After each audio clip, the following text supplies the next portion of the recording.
More than 1 billion children are affected by violence globally. It destroys their dignity, their rights, their potential, and their future. In this episode, we're going to look at what it takes to end violence against children and why child protection needs to be a top priority. My name is Ellen Butler and I'm your host. And today I'm joined by Dola, a youth advocate from Bangladesh, Tamara Tutnjevic, Senior Policy Advisor for Ending Violence Against Children with World Vision and Interim Director for It Takes a World campaign, Anthony Ackech, Protection Officer with World Vision South Sudan, and Maurice Sadlier, Programmes Director at World Vision Ireland. And just a quick note before we go any further, you might hear us referring to EVAC, that's just an acronym for Ending Violence Against Children. Starting with you, Dola, I suppose to start off, what's life like for young people in Bangladesh? And can you tell us maybe about what motivated you to become an advocate to end violence against children?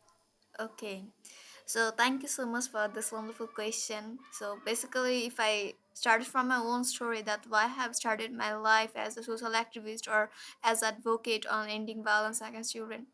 Basically, when I was 10, I asked my mom that what is your childhood memory or how do you spend your childhood. So she was not able to share with me anything, and she was tell me that if a girl started her life marriage life at the age of 13, then how she will get chance to enjoy her childhood. So this thing really hit me a lot, and I was thinking that when I will come a 13 or 11, maybe I have to get married and I will not get chance to enjoy my childhood.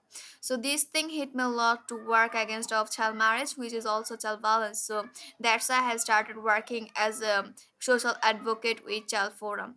And according to Bangladesh, the violence and every kind of stuff is increasing day by day. During the pandemic, we can see that the physical violence has increased a lot. Yeah, absolutely. It's kind of about breaking the generational cycle, really, isn't it? That you are able to determine your own childhood and your own future. But I'm sure it takes a lot of work to break that chain between, say, what your mother experienced and what you want to experience. So actually, for my work or any kind of stuff, I'm thankful to my mom because only because of her story I get chance to work or empathy. I started work on myself, and also thankful to World Vision because where I'm working, it's a national child forum.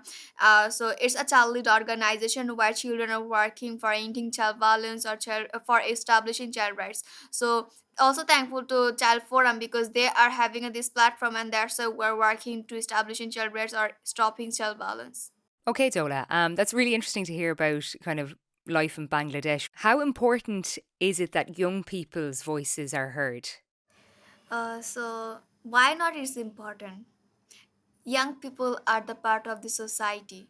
So if we neglect a part of the society, then how we'll run this country? So if we want to run this country properly and make this world more beautiful and active, that's why we should hear the youth or young voices. And beside this, we are saying that youth or children are the future of the world. So if you want to make this world our future leaders, so that's why young leaders should be here or their voice should be here. So I think every young people should get the proper place for the active voice so that they can hear us and they can work on our opinion. Do you think young people can offer a different perspective than maybe older people?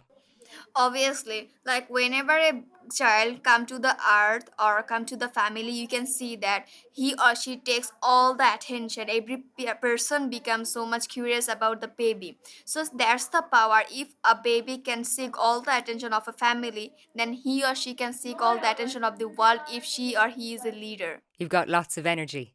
Yes, as like they're in their voice, they have energy. We have energy. Like the other person have to hear us.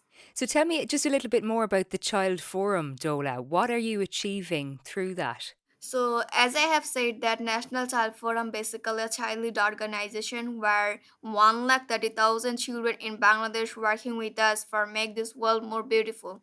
So, from Child Forum, we have achieved lots of things. Like we last couple of years we're able to stop 600 child marriages in Bangladesh. So this is one kind of achievements. We are saying that we are able to stop save more than 800 children's futures, and they're starting, they're working, or they're trying to make their own futures. And beside this, we have done as a child researcher as the first batch in Bangladesh who have done a research by their own initiative as a child researcher. So this is one kind of our big achievement. And beside that, we have a very good collaboration with the government, so that whenever what kind of problem we are facing, we can go to them and ask the help with them. And one of the most interesting thing we have, that we have the power that we are doing something great which will make this world more beautiful, especially our countries, because we want to make our country as a role model where no children will be the victim of child violence or child marriage. Wow, it sounds like you've achieved so much already, and it's great to hear you've got that good relationship with government too. So that always helps. Are you hopeful for the future, Dola? Yes, I'm hopeful, because as the government is a part of this change making sides, they are playing a vital role.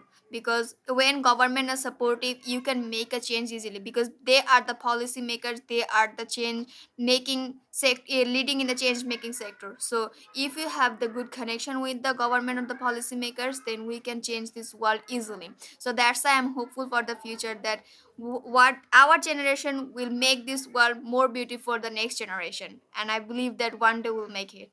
Every young person who want to be a social activist or who want to make a change, try to grow empathy on yourself more than sympathy, because it's important. Right now every person is giving focus on showing sympathy, but if you want to be a change maker, if you want to be a leader, then you should have to empathy on yourself, so that you can make a change. What you want to do in your society, it can be so easy. So that's what I want to say, and we shall overcome. You should remind that, and young generation has the power who can change anything. Well, that's a very inspiring message, and I wish you the best in all of your work. Thank you.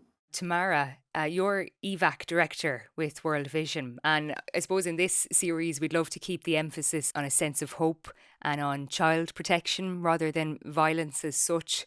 But could you just to begin, give us some insight into violence against children, the different forms of violence, who's worst affected, that kind of thing? All right, thank you, Alan. So there are, as you said, many forms of violence against children. Sexual violence and exploitation, which include online and offline, which is something that probably most of the people associate when you say violence, they think about sexual violence, but also physical violence, including different forms of interpersonal violence. Think about the gang violence, think about violence in conflicts, and also corporal punishment that can happen in schools or at home. But there is also a psychological violence which children suffer when they're exposed to harsh verbal treatment and assault in that way.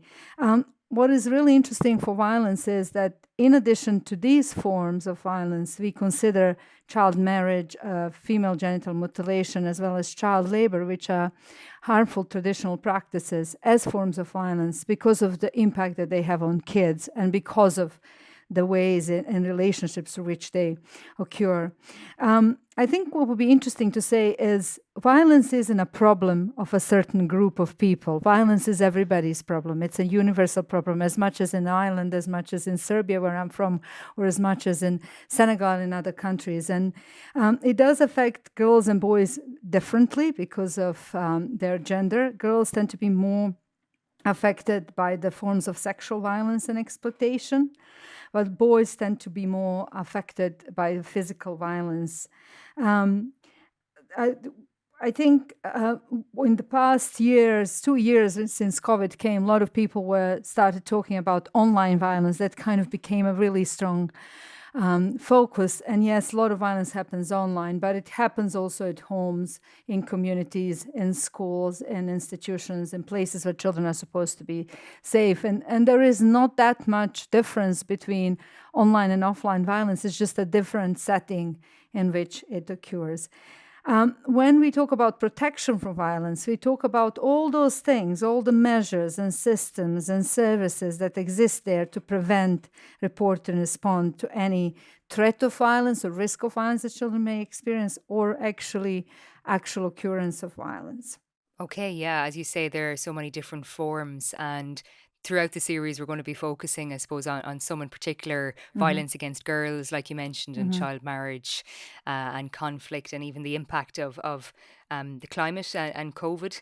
But ending violence against children, I suppose, is particularly urgent, Tamara, would you say, just given how vulnerable children are, and in terms of development, how impactful that experience is on their whole life, on their future, the lasting legacy. Well, think about the experience of violence has really deep effects on children.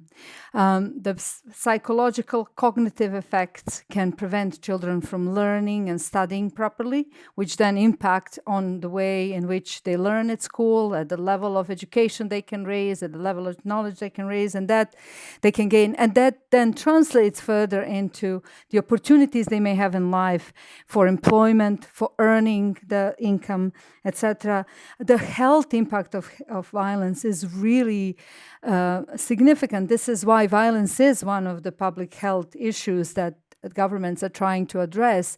The impact it can be either mental, through the mental health, suffering through the trauma, creating something that we call toxic stress that can influence a lot of behavioral issues of children, but also physical violence. If you think about the harms, injuries, sexually transmitted diseases, they can have really long-term consequences on the health of children and costs both children of future, but also governments and societies quite a lot of money in terms of ensuring that there is a proper treatment to these issues.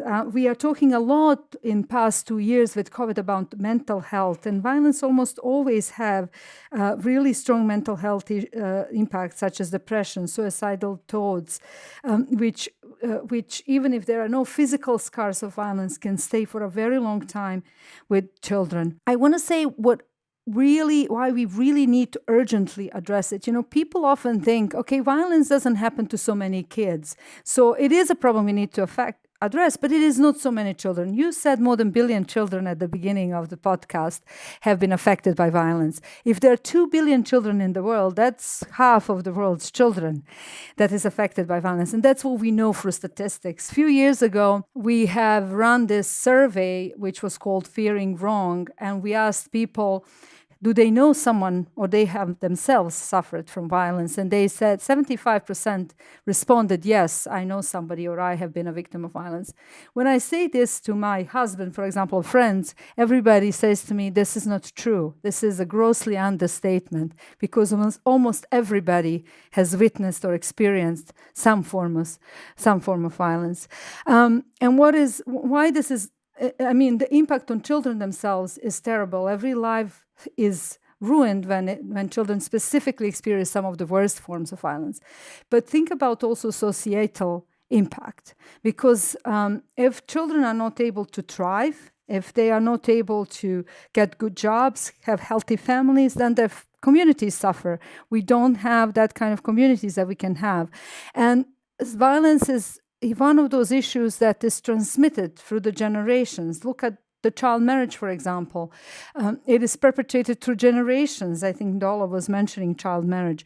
So if we don't stop to intercept it, then we allow it in a way to continue. And every time, in my opinion, when we tolerate an act of violence or justify it, or say, this isn't really that bad, this is just what people do, it's a culture, it's not a big thing. We are sending a message to lots of children like Dola that it is okay. It's okay to be beaten at home. It's okay to bully. It's okay. Or don't expect that anybody is going to help you if you're a victim of sexual violence, because in this society, this is tolerated. And that really doesn't help us to fundamentally change our societies. If we want to transform these societies to be better, and we're talking a lot now in building back better after COVID, in addressing climate change, in doing things, getting this chance as a humanity to do something different, then we really need to start by transforming relationships in our homes with our children.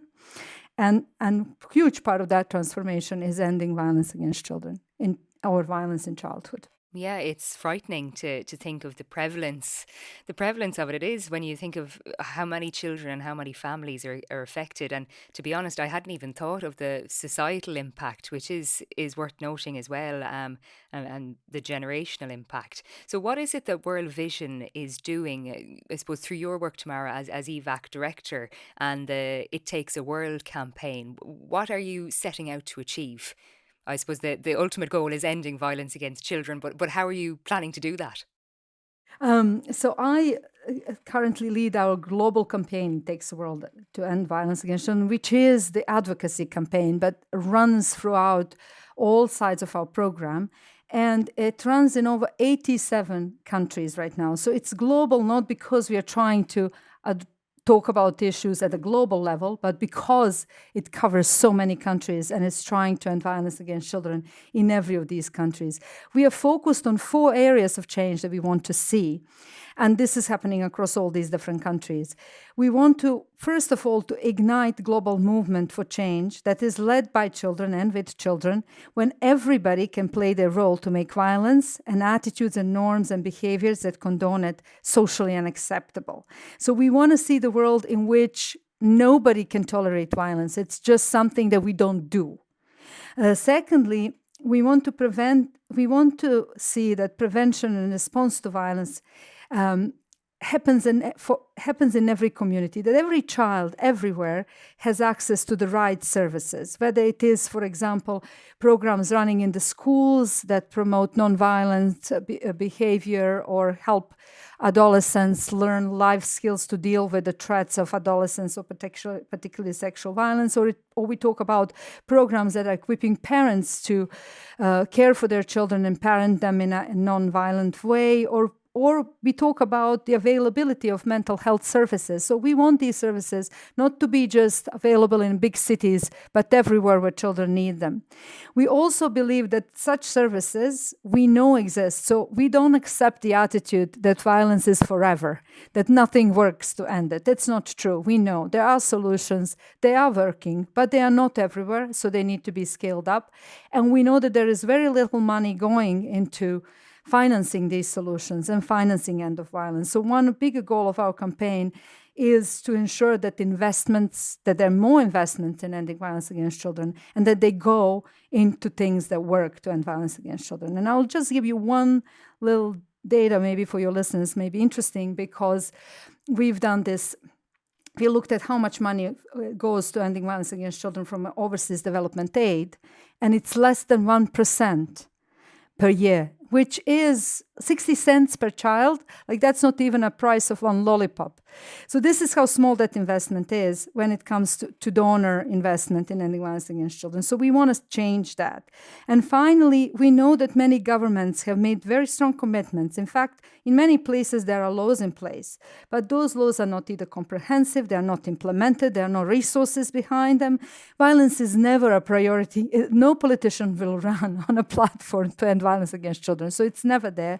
So we want to continue holding governments and other stakeholders accountable for promises they made. And we work with children like Dola to make that happen as well. We want to let their voices be heard, and we want to empower them as well, so that we can jointly influence changes, policy changes and changes in minds and attitudes of people. And I'll just say that our campaign over the last 2 years has delivered about 500 policy changes around the world. These are mostly changes that happen at the subnational level. So they're really a sign that communities and local governments, together with their citizens, are making their communities better for children.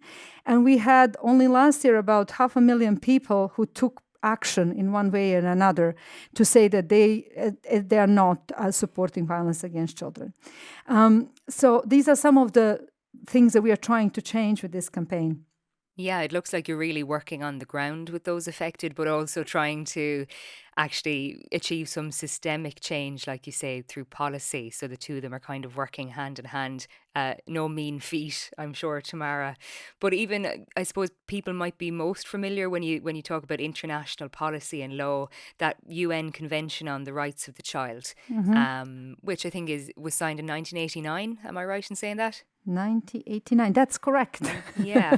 I like so many countries signed that and ratified it, but are they sticking by it, or do they suffer any consequences if they're, in breach of that international law? Is that something you struggle with, the policies not being upheld? What we struggle with is to really see policies implemented. So you are right. Only one country in the world, United States, has not ratified the Convention of the Right of the Child. And in that convention, there are several articles, namely Article 19, which talks about protection of children from violence, but then a number of others that deal with specific forms of violence. And what we see in the field is that over the past, the progress has been achieved. So over the past 20 years, maybe since the convention is put in place, there has been a real strong push to have the legislation put in place. But what we see is that legislation isn't comprehensive. So some forms of violence may be covered, some not. Certain ages are covered, certain are not. And then what we also see is that doesn't translate into services, into resources, into coverage of those kind of implementation, which are making the implementation of the law practically. And what we see in that, as you say, there are mechanisms, which is Committee of the Rights of the Child, that reviews the progress of every country every 5 years, and countries do report on this. So we, as a civil society, monitor those reports, and we publish our own reports as well when we disagree with what the governments have said or when we have more insights to make. But there is no, you are absolutely right, there is no punishment if you don't do it, in a way. There is no punishment to the government if they don't do it. And to be fair also to some of the governments, there is quite a lot of effort to do this, but it's not always translating into results that we need to see. And because of a variety of political reasons and other reasons, we see that progress to be slow.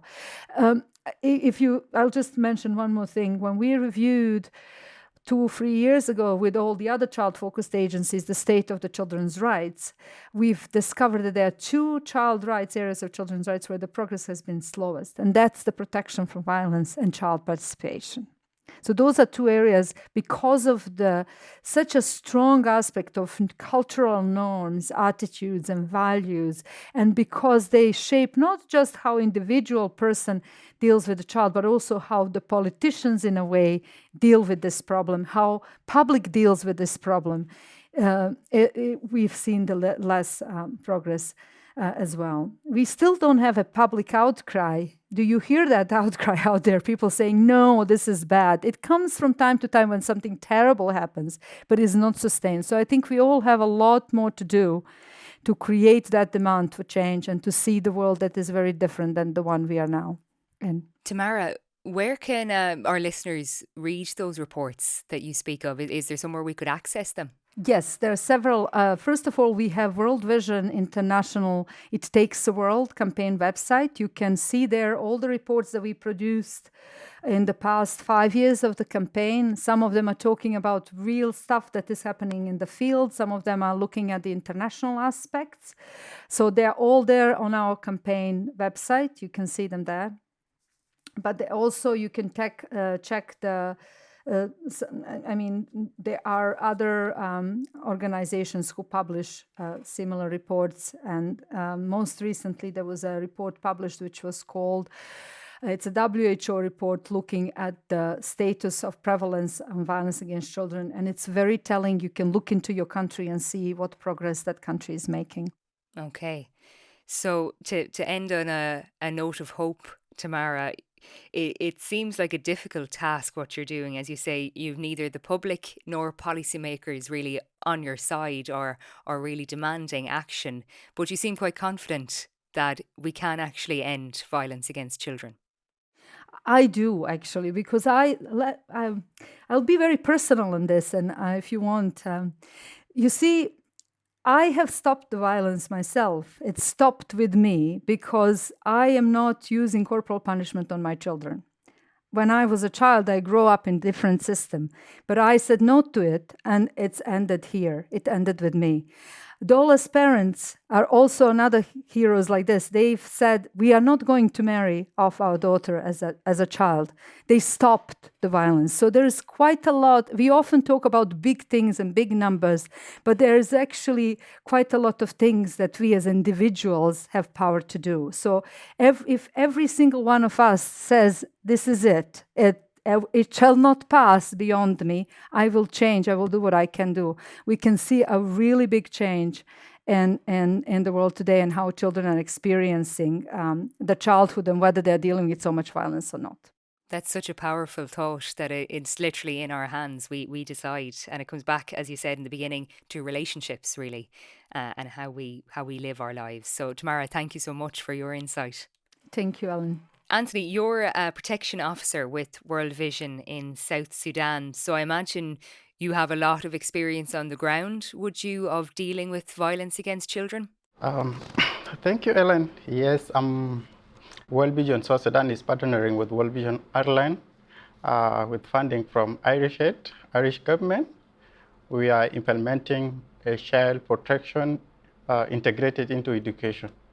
So it's kind of protection and education integration. So yes, we are handling a lot of child protection issues in South Sudan. And of course, as you might heard, or South Sudan is a fragile state. It just gained independence from Sudan in 2011. And then immediately after 3 years, it again slipped back into conflict. So we have been in conflict from 2013 up to date. For that reason, of course, a lot of issues have happened. Displacement of people whose areas have been affected by the conflict or the war. And we have witnessed also a number of humanitarian crisis issues like yes, the hunger, because people are being displaced and they are no longer taking part in agriculture. And of course, not to mention that on all these issues, children are at the center of the crisis. Their families have been displaced. They have been displaced from their ancestral lands. And their loved ones, their parents, especially their fathers, have been killed. So they are left as orphans. Not also, you need to also understand that during war, a lot of things do happen. And rape is one tool thing that is being used during war as a kind of punishment. And for that reason, girl child have suffered enormously on this. And of course, we understand that because of war, children may not be able to access schools. The schools have been destroyed, and they are not able to access education the way they used to do. So while also at the areas where they are being displaced to, there are a lot of things. There are trauma, things to do with trauma. They are traumatized. They are not able to have quality kind of life where they are able to get things that they really wanted to sustain themselves and their families. And for this, you find most of them, they are being subjected to exploitation, because economically, their families have lost jobs, employment, they are not employed, and they are not being cared for. So for that reason, you find a child may go into the street, into the market, looking for a job, looking for work. And as such, of course, they are being taken advantage for, and by people who have things, who have money. Others, of course, are being subjected to sexual abuse, and neglect and issues to do with misunderstanding at home. So these are a number of child protection issues that we are handling and that being reported to us. Yeah, so you really can't underestimate the impact war can have, not even in terms of, children getting involved or being forced into the conflict themselves, but on every aspect of life. It makes life so much more difficult, Anthony, by the sounds of things. So, what does child protection or what does a protected child look like in South Sudan, Anthony? How can you achieve child protection in such a volatile environment? Yes, if it's kind of impossible to say the children are really protected in the country where I am today. But I will visualize that a protected child is a child living in a life in all its fullness. Of course, when I say life in all its fullness, this is a child that has everything, of course. All his or her rights are being respected, promoted, and this particular child is free from all kind of abuses, neglect, exploitation, and violence itself. So when a child like this is free from all this, I see this is kind of child that is like being protected. I also understand that, okay, if a child, if we want to see a child that is really protected, this could be a child that the duty bearers, the parents, community, government institutions, and everybody, all the actors, are having direct or indirect influence in child lives, are able to fulfill all the needs of the child. In this case, they are legally mandated to be able to fulfill the needs and the rights of the child. I understand also if at all the laws are in place and then these laws are implemented in the spirit, it means these children are also protected. And for us humanitarian also, if at all we put the child at the center of our interventions, then it means the children that we are supporting are also being protected. If we have a functioning and formal formal and informal systems within our country, this is where I will also say, okay, a protected child is a child like this. But all this that I've mentioned, it is quite impossible because there are things that are there, like the laws might be there, humanitarian response might be there. We have some of the parents are there, but they have no that commitment. They have no that understanding that they are at the center. They are supposed to take lead in making sure that they protect the children. Yeah, is there an appetite, Anthony, in South Sudan to tackle this issue? Like Tamara was saying, it can be sometimes hard to generate that interest among the public and on an informal level and among policymakers and the more formal level. Is it something that there is an appetite to end violence against children? Or maybe what are the biggest challenges you come across in your work? Yes, what we normally see is that, this particular intervention is not taken as a priority by the government because, the government is kind of weak. It is not a stable government. It has no, like most of the times the excuses that they give is that they have no resources. They are not able to fund other key institutions like the Ministry of Child and of Child Welfare that handle most of these children issues. So you find them that this particular issue is neglected. It is not being cared for. And of course, the only interest group that are pushing for child protection issues to be handled are humanitarians, humanitarian agencies, international INGOs. So where they come in is they do sensitize the communities, of course, and they try to educate the government institutions on the importance of them taking over, taking the issues of child rights or protection as something that is a priority in the country. And as such, of course, we have seen a number of agencies, including World Vision, of course, advocating and lobbying through key government institutions to be able to rectify some key international legal instruments like the UNCRC, a Convention on the Rights of the Child, which our country, South Sudan, ratified in 2015, October. But unfortunately, we have implementation is also another thing. It is adopted, ratified, but not implemented.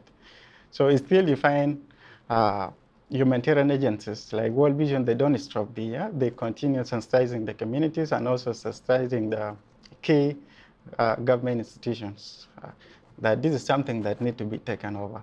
We have the African Charter on the Rights and Welfare of the Child, which is also another key regional legal instrument that protects children. And for this, our country has also ratified it, but pending implementation. So these are things that are being put nationally within the country. The other key legal instrument that also protects children, and they are being pushed forward to ensure that if they are really implemented, then child will be protected. We have our own Child Act, which was adopted and enacted in 2008, but it is not even heard in some part of the country. Some people have never heard about it, that we have a specific law that is meant for our children. So these are some of the challenges which you might have had.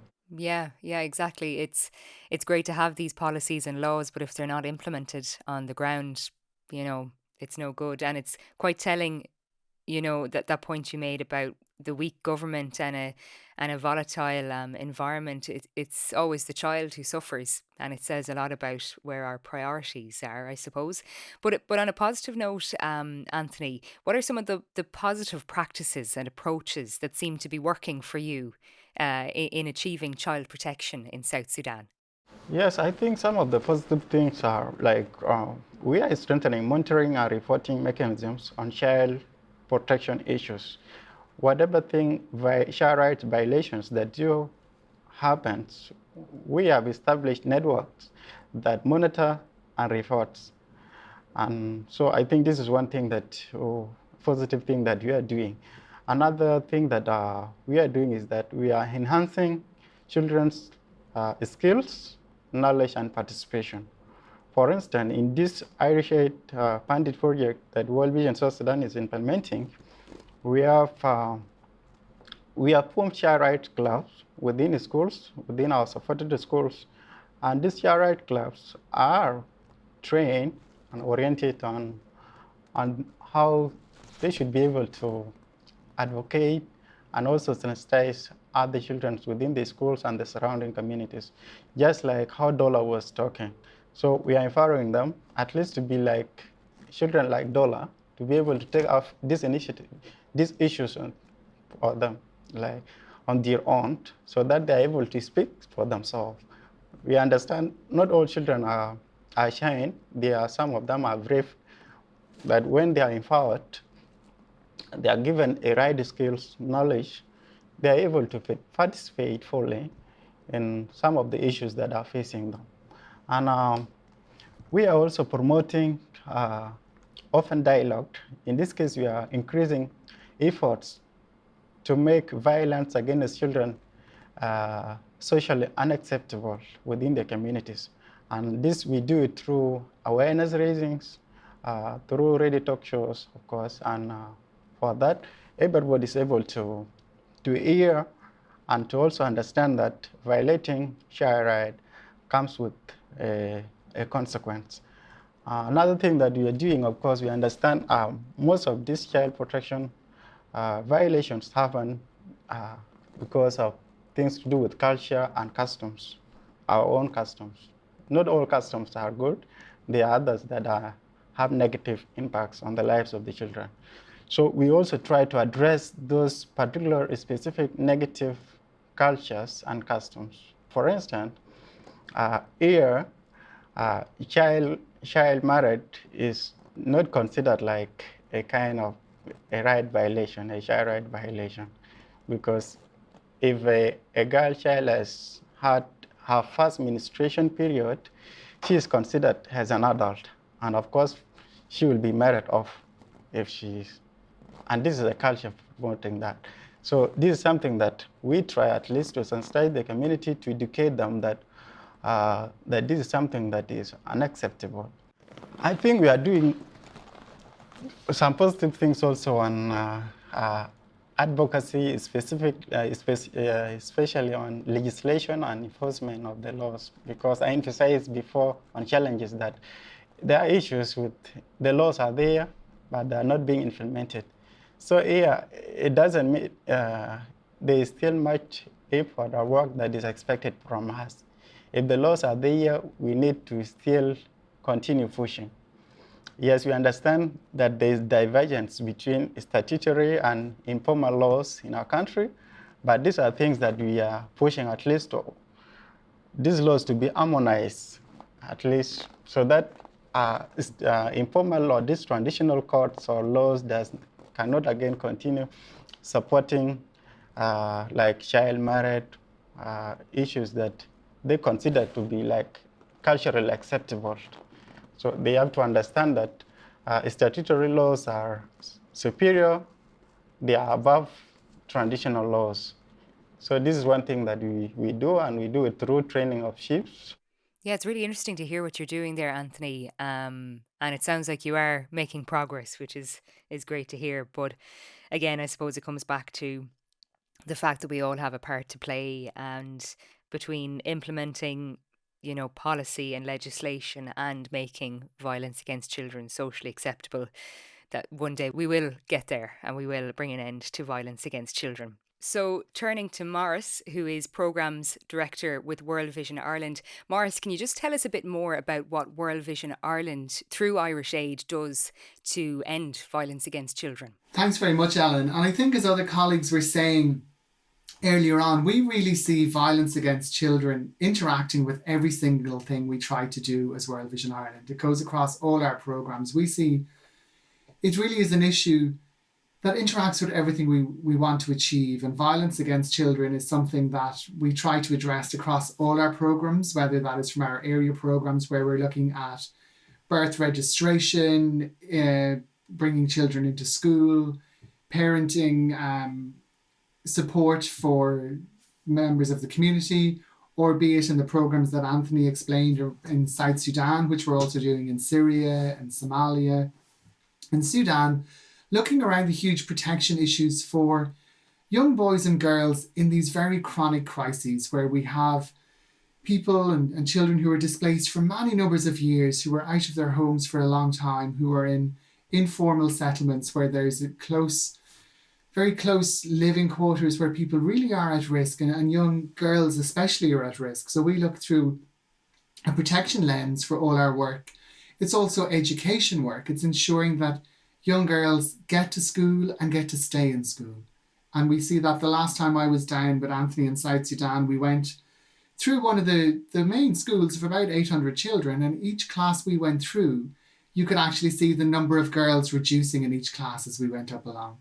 And the reason those girls were out of school was they were either married or they were being kept at home for household chores, or the family just didn't see the value of sending the girl to school. So these are the sorts of issues we have to address across all our programs, because it's through education, it is through awareness raising of the community, it's through change of social norms that we can increase the value of the girl child and ensure that they get equal opportunities with their male counterparts. We also see it in our health programming across countries like Tanzania and Uganda and Sierra Leone, where we're increasingly seeing teenage pregnancy as an issue for young girls accessing healthcare. And we're seeing in our maternal health program, very young women coming for their first child within their teenage years. And this then has detrimental impacts for both the mother themselves and for the children. And it's needing to break this breaks the intergenerational cycle of poverty and helping us address those issues. So it's something that we look at across the programme. We need to see how are we addressing issues for especially the girl child, but also the male child. For example, in Uganda, we recently saw that they were the first being taken out of school, or they were experiencing more violence in the community than the girls. So understanding the context is equally as important as well. And it's not one size fits all across the countries we work in. So I think it's being aware of it as a huge issue. It is knowing that it is multifaceted. There's various types of violence against children. There's various issues, and trying to address the core issues and bringing it back to addressing some of the societal norms that Tamara and Anthony and Dola have spoken about already. Yeah, I suppose that's where the It Takes an Island and It Takes a World campaign come in. It's a collective approach. You can't kind of approach this in an isolated manner.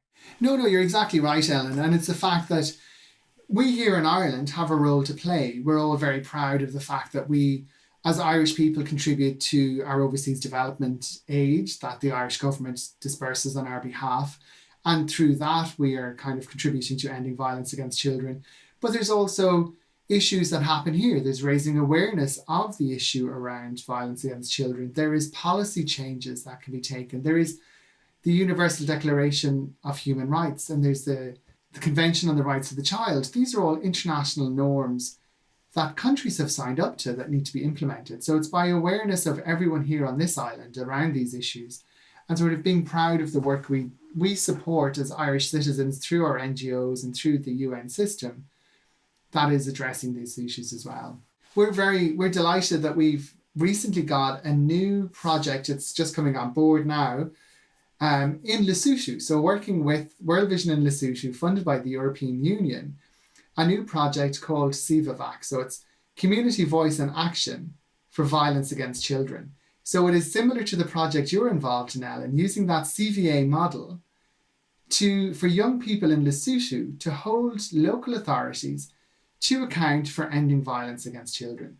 So it is this very much a community approach, and it's taking a bottom-up and a top-down approach. So it's working at community level with community structures and parents and individual members in the community, highlighting the issues around violence against children, how it is within national law, it's illegal within sort of the processes it's illegal, but it's also working at a government level to try and bring about further strengthening of those laws to end violence against children. So in all these countries, it's very much like a sort of a multifaceted approach to try and address the issue of violence against children.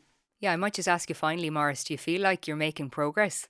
I think so. I think we are. And I think it is more and more through the voice of young people. And I think it's great that Dola was able to join us here today, because I think it is young people standing up for themselves, or hearing their voice, hearing the impact of violence, hearing about what they have to say. And that's increasingly more and more important. And I do think we are making great strides and great achievements. And Tamara has told us lots of the really great things that's happening within World Vision on addressing violence against children. I was in Uganda 3 years ago, and I sat with the youth parliament in Busia district, and I was so impressed with the voice these young people had. And they were kids up to maybe 13 and 14 years old, and they sat and debated a motion that child labour should be made illegal in their district. And it was one of the most articulate debates I've ever heard.